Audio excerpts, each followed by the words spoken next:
excellent.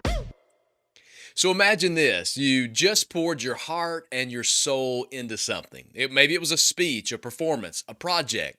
You've spent weeks, maybe even months, perfecting every tiny detail. And then you finally take the chance and you put it out into the world. You're feeling proud and probably even relieved. And then it happens. Someone walks up, they take a deep breath, and they ask that question, "Can I give you some feedback?" And immediately you just feel it. Your chest begins to tighten, your face gets a little red, your mind starts to race, and then you just brace yourself for whatever is about to come next. And we all know that word, it's criticism. It's something we all experience, yet most of us, we resist it or we reject it or outright refuse it. But what if I told you today that some of the greatest success stories in all of history were built on a foundation of harsh criticism? Take Walt Disney, for example. He was fired from his first newspaper job for lacking, get this, imagination. Steve Jobs, he was ousted from Apple, the very company that he himself built, because he was said just to be too difficult to work with. Even J.K. Rowling was rejected by dozens of publishers before someone finally took a chance on Harry Potter. See, each of these people faced criticism that could have crushed them, the type of criticism that makes most of us give up. But instead, they used it to grow, to adapt, to get better, and to come back even stronger than before. So what if I told you that learning to love criticism could unlock so much potential in your life? So today, we're talking about how to love criticism. So welcome to the Mind Your Business podcast, the podcast for whatever business is on your mind. Let's get started. Well, that's excellent.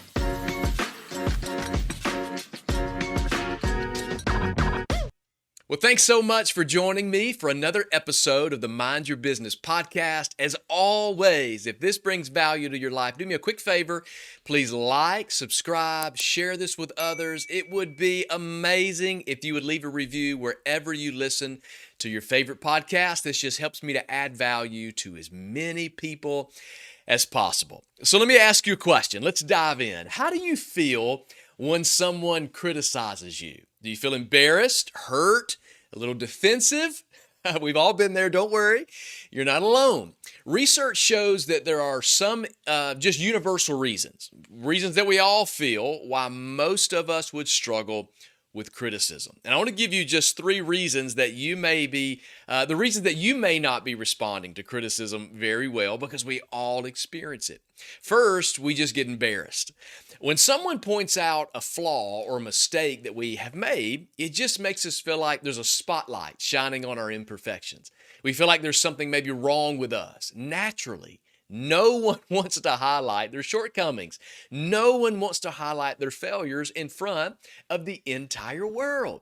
Now, I speak for a living, and I recently had someone critique a presentation that I've made recently. And I'd spoken to several hundred people, and somewhere in my presentation, I had mixed up some very important facts.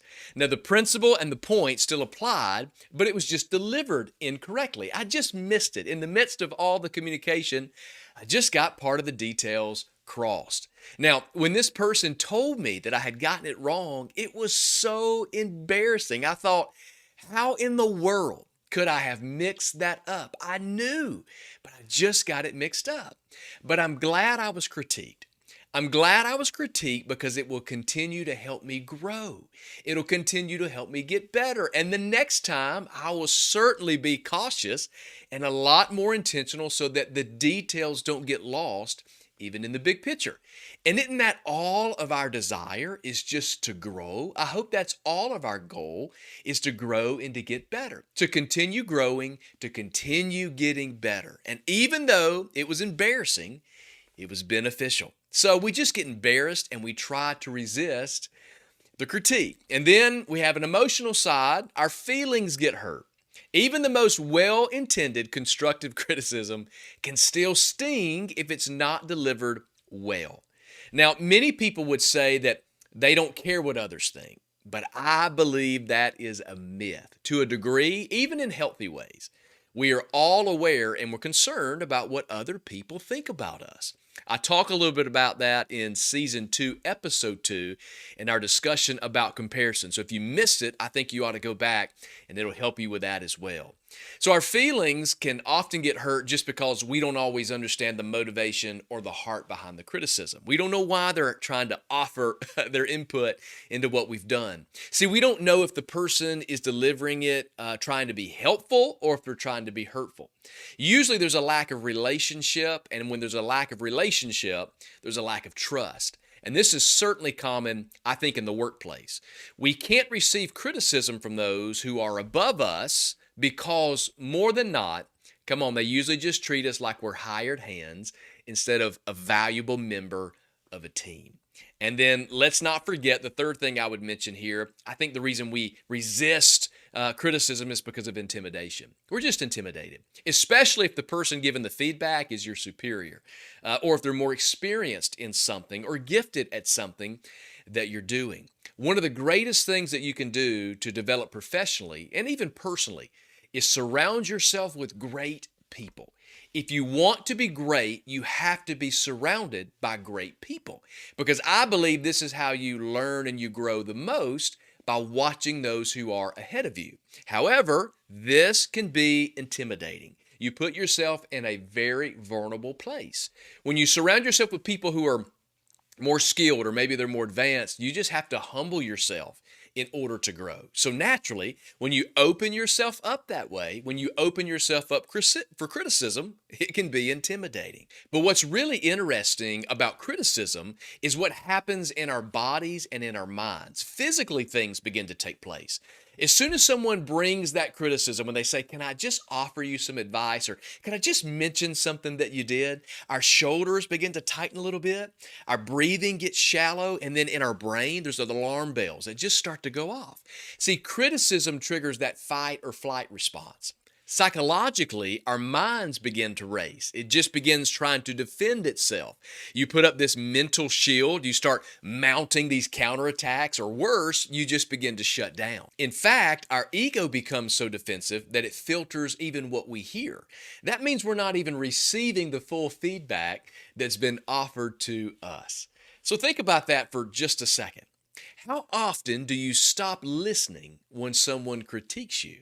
Because you're in the defensive mode, because you're starting to shut down, or you're already thinking of all the reasons that that person is wrong about their critique.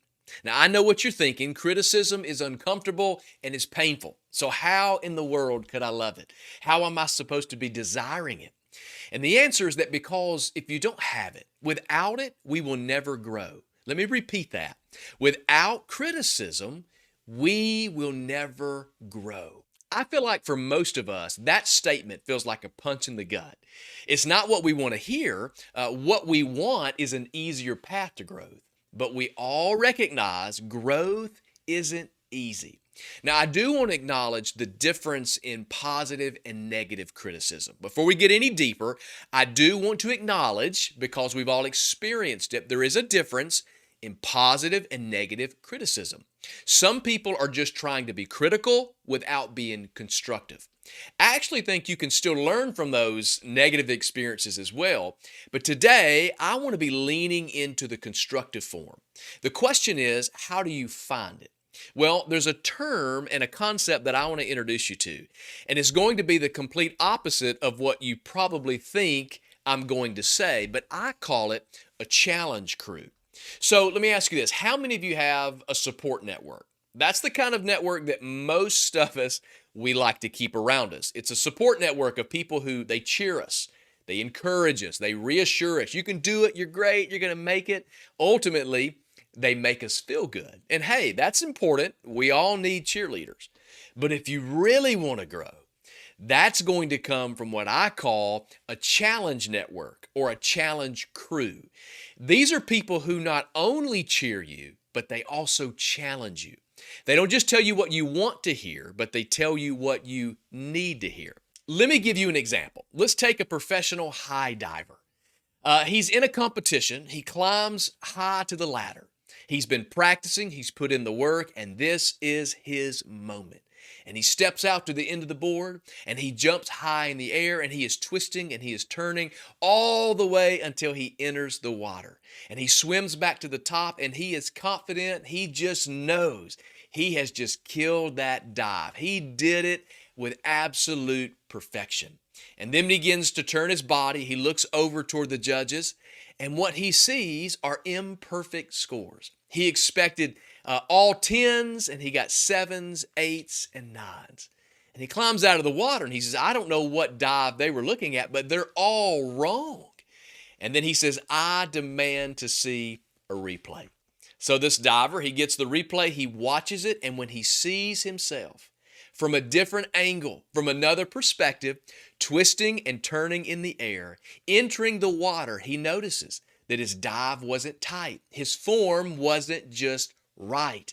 He entered the water, there was more of a splash than he thought he had created. And what he found from a different perspective, from seeing it in a different angle, was that the judges were right. See, someone who helps us with criticism, who looks into our life, can see it from a different perspective. When we're twisting and we're turning in air and we're in the middle of everything that we're doing and we've got pride built up in it, we're proud of ourselves, we've put in the hard work, and we think we nailed it. We need people with a different perspective to help us out.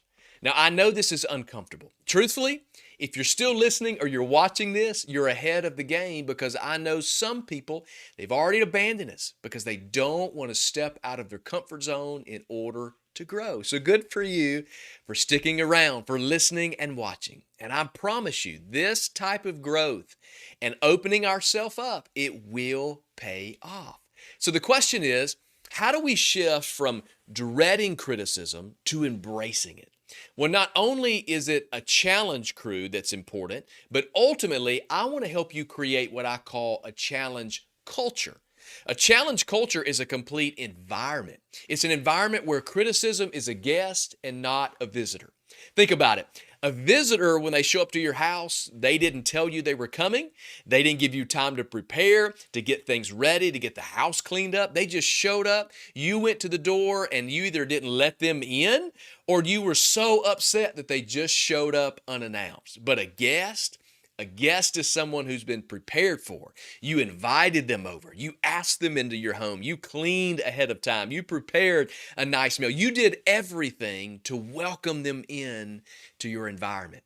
See, criticism, if you're going to grow, has to be treated like a guest. You have to invite it in. You have to be prepared for it. And you have to know the benefits of that relationship. See, results matter more than your image. And in a challenge culture, we're more concerned with being better than we are being better looking. In a challenge culture, you're more concerned with being better than just looking better. Most of us just settle to look the part, that fake it till you make it. But rather than fake it, we genuinely desire to be better. So we welcome criticism and we welcome this culture. See, when you crave improvement, when you desire it, see, once you experience the benefit of constructive criticism, you'll actually start to look for it. When you experience the difference that healthy criticism makes in your life, you won't be able to exist without it. I'm telling you. Without it, you just feel like a person that's just gasping for air, like something is missing. It will literally become, I promise, believe it or not, like air in your lungs. It's encouraging, not discouraging.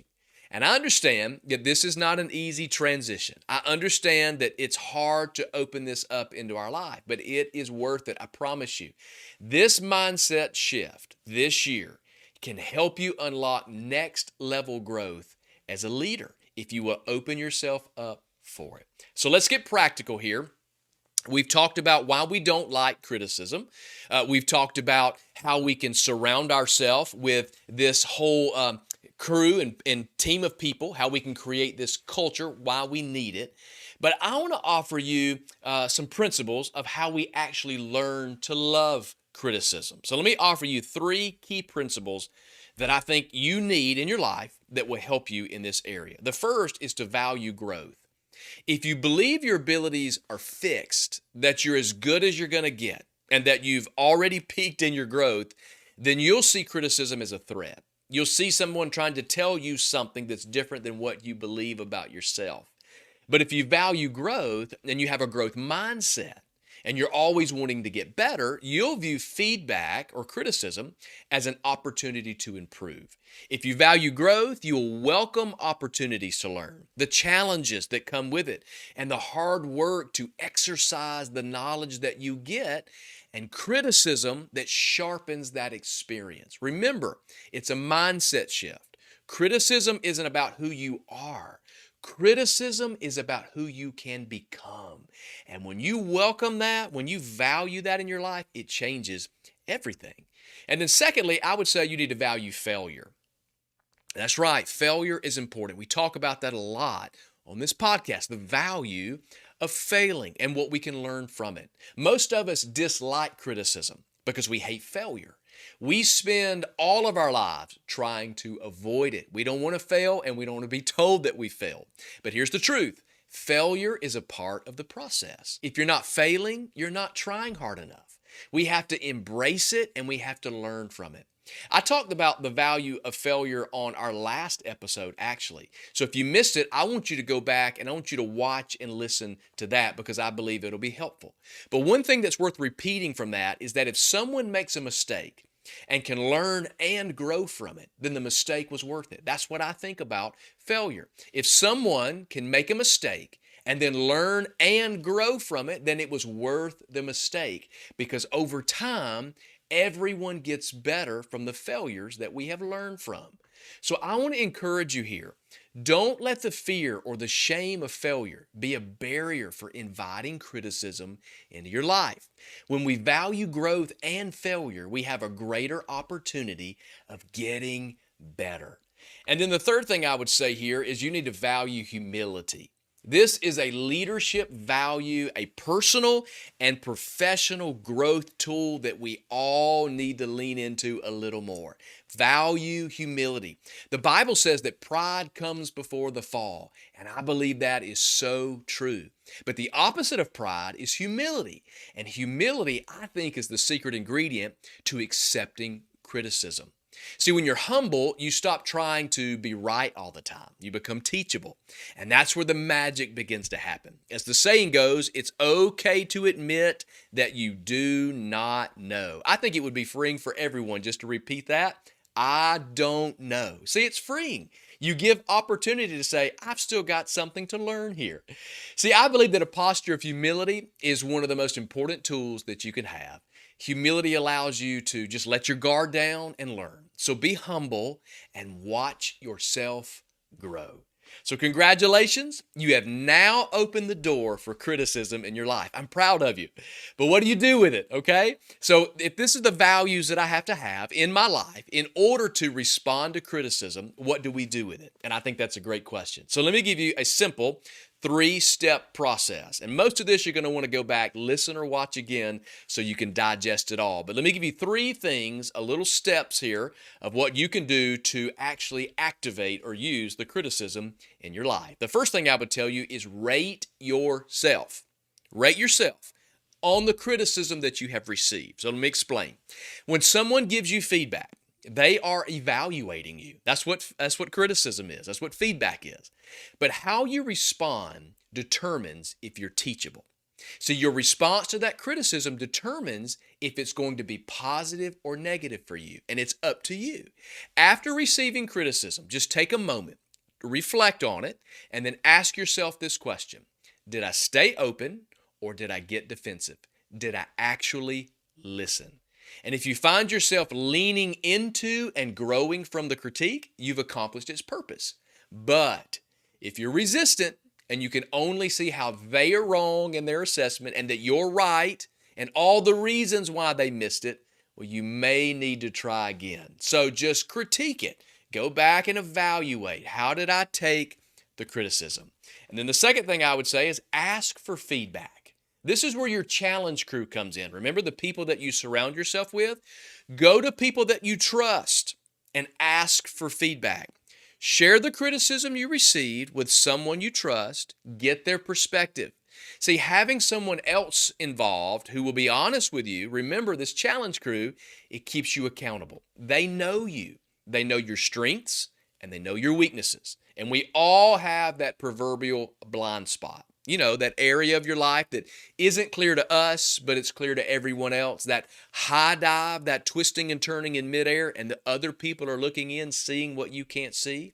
See, if you ask them to help you see it, then that gives you insight on the things that you couldn't see on your own. So ask for it.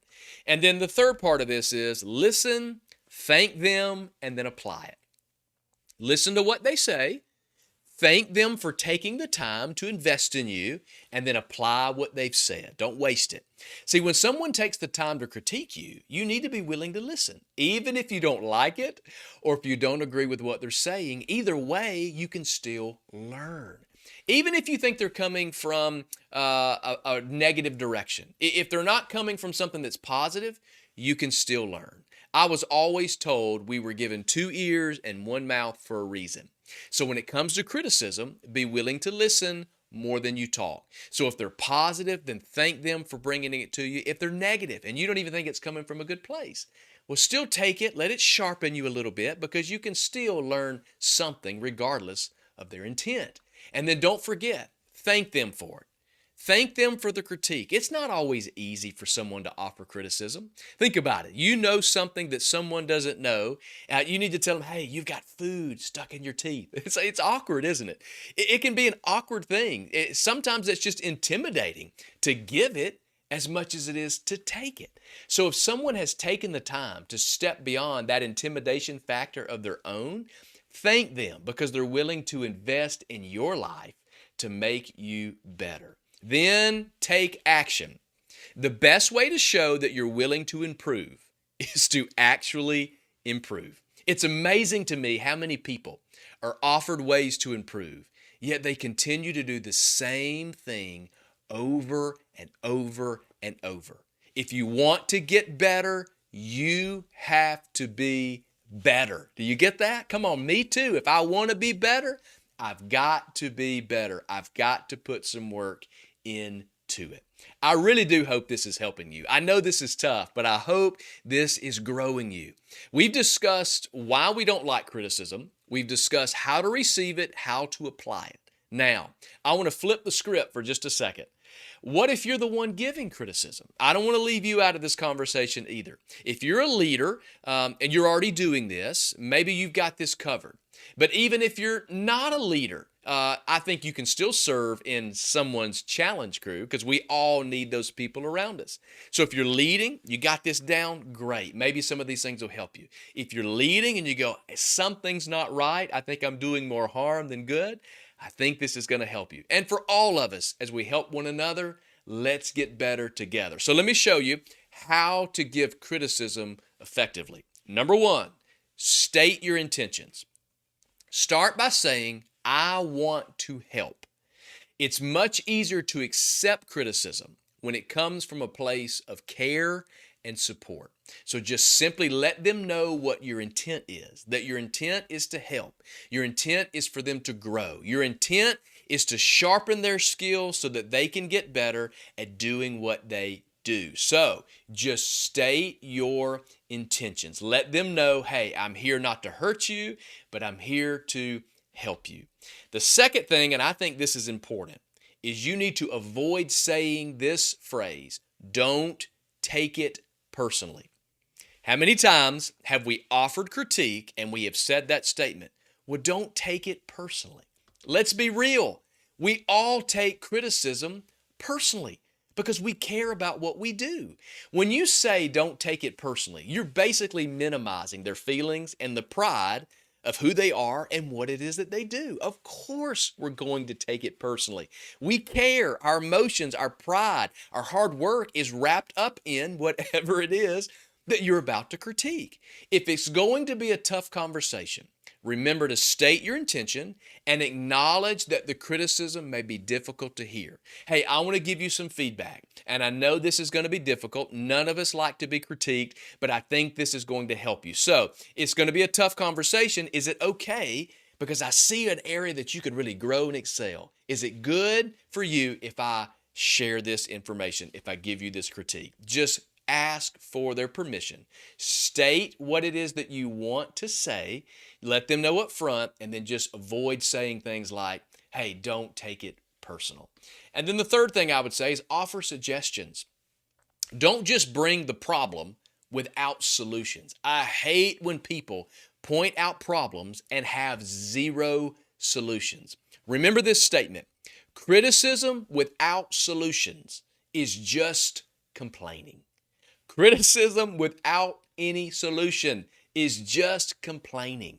If you're going to critique someone, offer practical steps that they can take to improve. The last thing you want to do is reveal a weakness in someone without empowering or equipping them with a solution. So offer several next steps that can be taken for their growth. Offer them a book, offer time with a mentor, a video series, a podcast. Any other resource that could be helpful for their critique. And remember, our criticism is to build them up and not tear them down.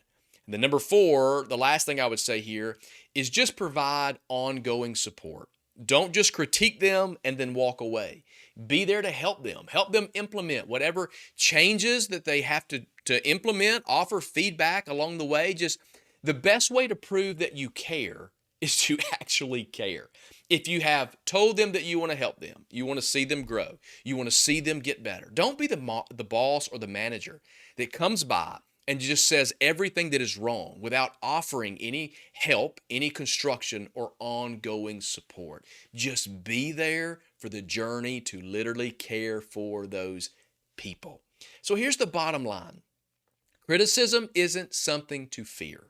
Criticism is actually a gift. Listen to that. Criticism is not something to fear. It's actually opposite from what you think. It's a gift. When we embrace it, we grow faster and we go farther. We become better leaders, we become better teammates, and ultimately we become better people. So here's my challenge for you. This week, start finding people that could help you grow and build your challenge crew. Get these people around you. Ask them to help you grow by offering helpful criticism, the things that they see that maybe you don't. And then think about someone who has given you constructive feedback. Think about someone who has helped you by challenging you a little bit. I would encourage you to reach out to those people and say thank you. Say, thank you for investing in me. I'm working on it. And then take one tangible next step to improve whatever it was that they provided that feedback in. And if you're in a leadership position, ask yourself, am I creating a challenge culture? Am I encouraging honest and open feedback? Because if you do, you'll not only improve individuals, but you'll improve your entire team and you'll improve your company culture. When you can create an environment when everyone is on the same page, supporting, encouraging, and critiquing one another, and they begin to grow, it will change everything about your organization. I hope today's conversation has helped you grow and get better. I know it's been difficult, but I believe that your best days are ahead in 2025, and this is going to unlock so much potential for you. I want to say thank you for tuning in to the Mind Your Business podcast. And if you found today's episode helpful, share it with a friend or a coworker, someone who could benefit from this. And don't forget to like, subscribe, share, and leave a review. And until next time, let's keep learning, let's keep growing and leading with purpose.